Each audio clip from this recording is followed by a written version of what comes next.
If we can get rid of enough people, then our way of life can become more sustainable. In every single article that I think I read about these shootings. And it is part of the manifesto. Now, you will hear all these candidates specifically blaming Trump for these shootings. Beto O'Rourke explicitly did it this weekend. He's from El Paso. He said Trump is a white nationalist and he is responsible for this shooting. His racism is the one leading to the violence. President Trump is responsible for this violence, from Cory Booker. We'll play you the quotes coming up. I don't want to run out of time here, though. Several of these candidates did the same thing. The blame is on President Trump. Why? Because in the manifesto, it does reference the dislike for immigration, the dislike for illegal immigration, the idea that many people would be coming across the border and invading. That was a big thing that you saw people talking about, how Trump said this looks like an invasion and this guy says it looks like an invasion. This is Trump's fault.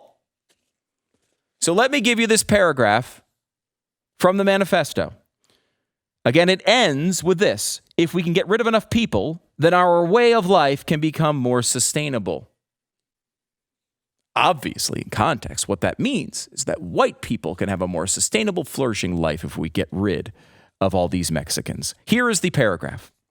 The American lifestyle affords our citizens an incredible quality of life. However, our lifestyle is destroying the environment of the country.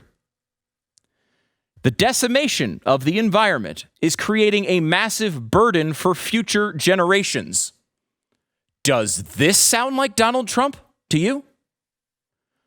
Corporations are heading the destruction of our environment by shamelessly over-harvesting resources.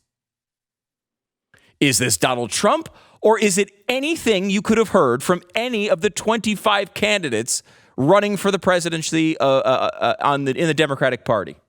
Could this not be said by Jay Inslee?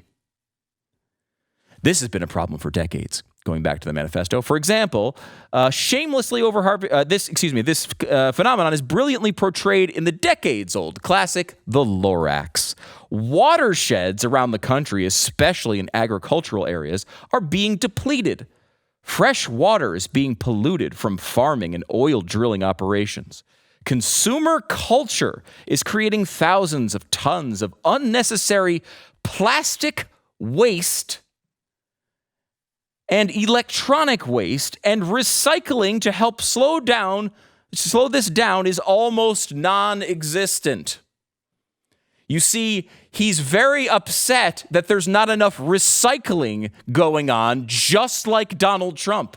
He's very upset that we are over-harvesting resources, just like Donald Trump. He's very upset at the corporations heading the destruction of our environment, just like Donald Trump.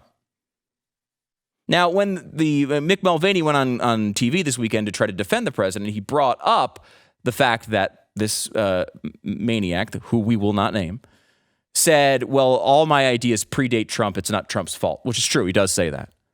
But this is, to me, much more important that people understand.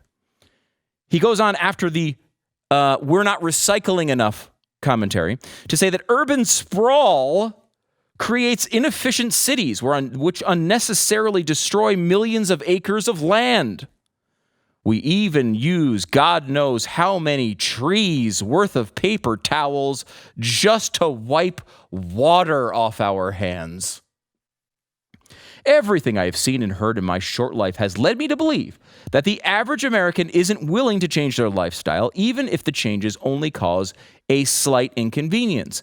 The government is unwilling to tackle these issues beyond empty promises because they are owned by corporations.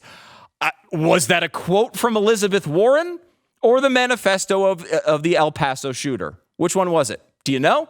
If I were to just give you that out of context, who said that? Certainly wouldn't be Donald Trump as your guess, would it? Corporations that also like immigration because more people means a bigger market for their products. I just want to say that I love the people of this country, but GD, most of you all are too stubborn to change your lifestyle. So the next logical step is to decrease the number of people using resources, and here's where the media picks it up. If we can get rid of enough people, then our way of life can become more sustainable.